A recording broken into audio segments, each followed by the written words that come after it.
Hello everyone, we're cooking fish today. We're making a soup with titim and that's gonna be for lunch. What's the name of this fish? Vroeg, I don't know what English. You don't know the English? I'm not really sure what they call it here in Palau. Comment down below if you know the English of this fish. This fish is a little bit slimy. I can smell the strong smell, but it's gonna be good later with titim. Look at that, it's very sunny today. You can hear the sound from the wind. It's a beautiful day here actually in Republic of Palau with this fish. In the Philippines, I think we call this kitang. This is very good for barbecue, right? So we call it kitang or kitong in Tagalog, but I'm not really sure what they call it in English and in Palawan. So today, Habi is going to make a soup out of this local fish here in Republic of Palau. And that's the pot right there. So here's the titim leaves that we're going to use for the fish. And there's tapioca. And there's the model of the titim leaves from the bush of Palau. Okay, so today we're going to make a fish soup. I was thinking to have the chickens, but chickens are gone. They were scared that we're going to make a chicken soup, so maybe they put it away somewhere. Hello everyone, welcome back to my channel. Today is another beautiful day here in Republic of Palau, and I'm going to show you guys what we do in our daily lunchtime here in Republic. So it's I have a work later on, and Habi doesn't have a work, so he's making a soup for today, a fish soup here in Republic of Palau. And I have a guest right here. Hi. You say hi to the vlog. Hello. Nanay.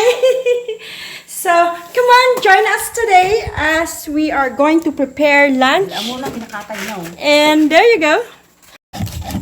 So have you figured it out, Han? What's the name in Palawan with this fish?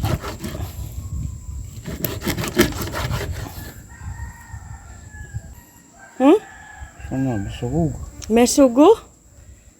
The fish name is Misugu, and we're going to have a soup with titim on it. Nanay, where are you going? Somewhere out there. Oh, like.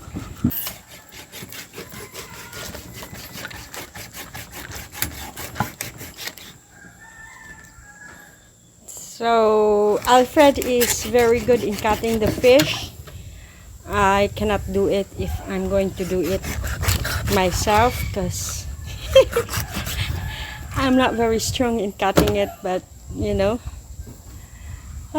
This is gonna be good for a fish steak as well, but for soup I think it's really good as well. I can see it's really fresh. They just got it this morning. And going to make a soup. So the fish scale is all over your shorts, Han.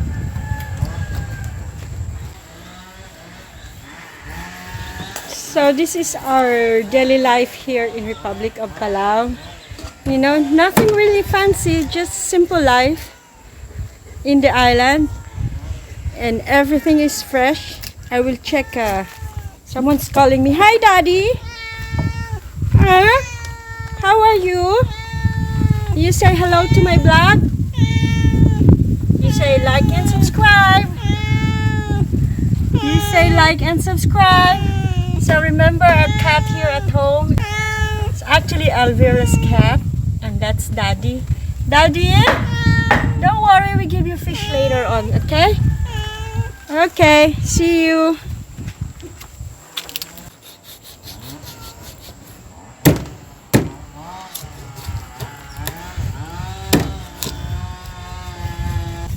You want another knife? It's not very sharp. Give you fish later on, okay? You just wait.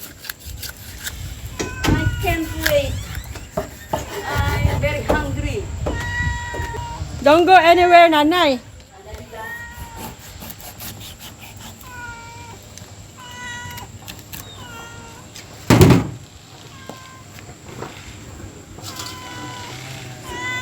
So it's washing time.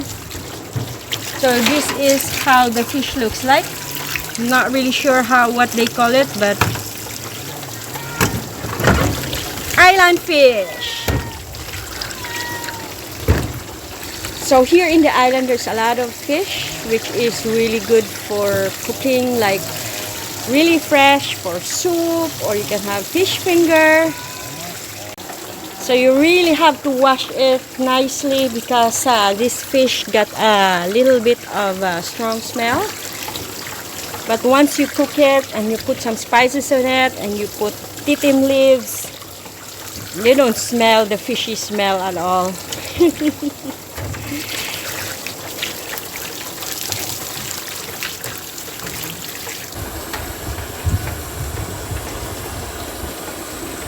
What about the gills, Hannah? You not take it out? No, you take it out, please. So it's already clean, and we wait how Alfred will going to cook it. He's gonna be our chef today.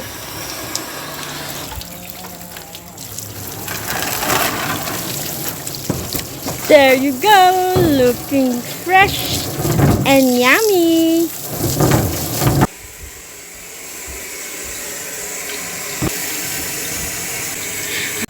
So here you go. So you will really going to know that the fish is really fresh because of the color. Look at the color of the meat. It's pink, and I think this fish is really fatty because, oh my gosh, look at that. Sarap maging kilawin, or you can make it like a sashimi, maybe it's very good, or paksiw. But today it's gonna be Alfred's way of making a soup out of this fish, and we're going to put titim. Let's see how he's gonna do it. Okay, he's putting salt right now.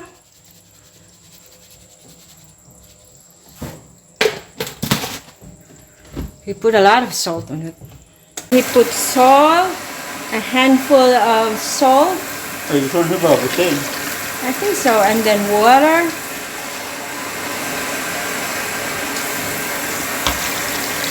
2 big cups of water. So here in Palau, the way they're cooking their fish, the dish that their local dish here, they don't usually put a lot of spices on it because they don't want to make the meat of the fish, the taste of it, the natural taste of it disappear. So very simple, only salt and water. So here in Palau, the way they're cooking fish, the locals here, when they're cooking fish dish, they usually just make it simple so that the fish taste and the taste of the meat of the fish, it's not going to disappear once they put some spices on it. But here they only put salt and water, and then we'll see how Alfred gonna cook it because I'm not really sure how to make an authentic baldak. Because the last time we were making a baldak, but it wasn't really authentic because I'm not Palawan and Alfred is Palawan, so he can make a much better baldak than I. So this is the titim leaves that he's going to put later on. Maybe when it's boiling, and that's the time that he's going to put these minty leaves. It's like if you put this one, these leaves, it will like in the Philippines we call it sinigang. It's a little bit sour leaf. And these leaves were going to make the baldak special because it's got a sour taste on it and it's really good for the fish. Titim leaves, they call it. We have this one in the Philippines, but I'm not really sure what they call it back home. but here in Palau they call it titim leaves. So here's titim leaves. Look at that. Let's taste the young one.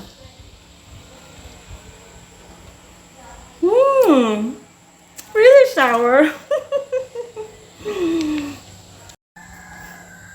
So where's the chef? The chef disappeared. I don't know where he is, but maybe he went and looked for another titim. Look at that. It's not boiling yet, but you can see the soup is starting to have a different color, and we don't put any oil yet, but you can see that this fish is really fatty. You can see the oil, the natural oil is coming out from the fish meat. So Alfred is checking right now. What's the verdict? Is it fat or muscle? Fat? No? Why? It's a little bit harder, right? So this fish is fat, but it's muscly. So here in the island, the way they're cooking their dish is not very complicated. It's just like 2 or 3 spices that they mix. It's either gonna be the salt, oil, and titim leaves, and a little bit of seasoning, like sometimes they do put like magic syrup or MSG, a little bit the same the way we're cooking in the Philippines, but here it's not very complicated to find some spices. And titim leaves, this leaf is very popular here in the island. This is equivalent in the Philippines that we call it kamyas. So, and when they're making a fish, usually it's a fish soup or it's a fish with soy sauce and oil. And every time they're having their fish here in the island, always don't forget to have this one. Just a second. Mayonnaise! It's very good for fish. So, it's boiling. I can smell it. Is it fatty? Oh, so it's not very fatty. What's the cost of while the meat is like that? The fish is swimming too much. That's why it's. No, that kind of fish is from the reef. Ah. The lagoon. So the fish from the reef, usually it's not that fatty. So that's why it's like this.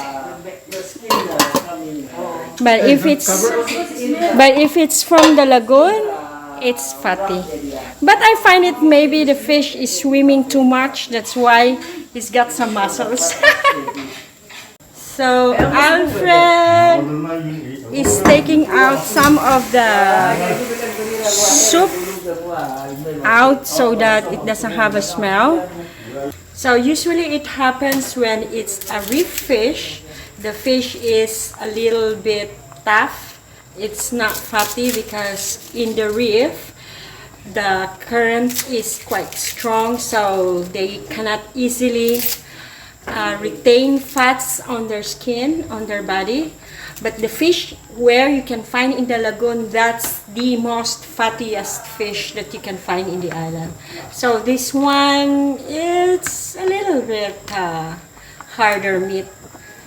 And now, as we can see, he put the titim leaves already, and it's gonna wait for more minutes to have it boiled to make the meat of the fish softer. There you go. Authentic fish cooked by Alfred. So, titim leaves, it's sour, so it will make the soup sour, a little bit sour, but it's not like as sour as a lemon or a kamyas that we use in the Philippines. Titim leaves, it's a little bit milder than the kamyas. It's more, maybe 50% mild than the kamyas that we use in Philippines. So it's not going to cover the taste of the fish. Once you eat the leaves, and that's the time you can really taste the sourness of the titim. But through the soup, it doesn't make it really sour. It's not going to overwhelm the taste of the soup. You can still really taste the authentic taste of the fish. Diokang.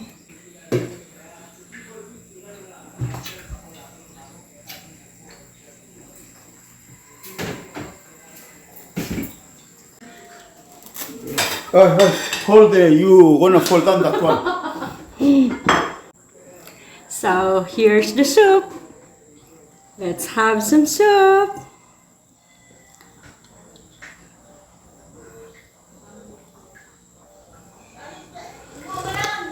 Ay!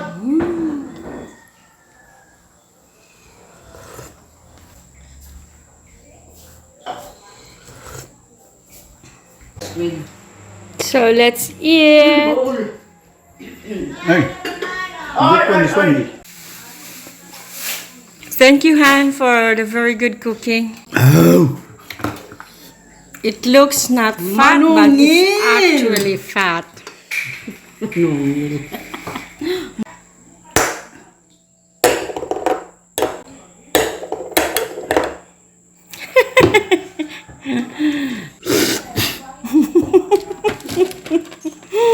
Walang rice, kamuting kahoy lang. We don't have any rice, only tapioca.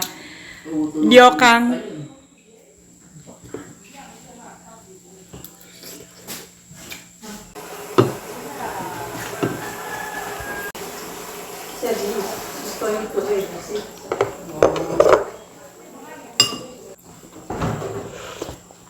They all left. I'm the only one still eating right now.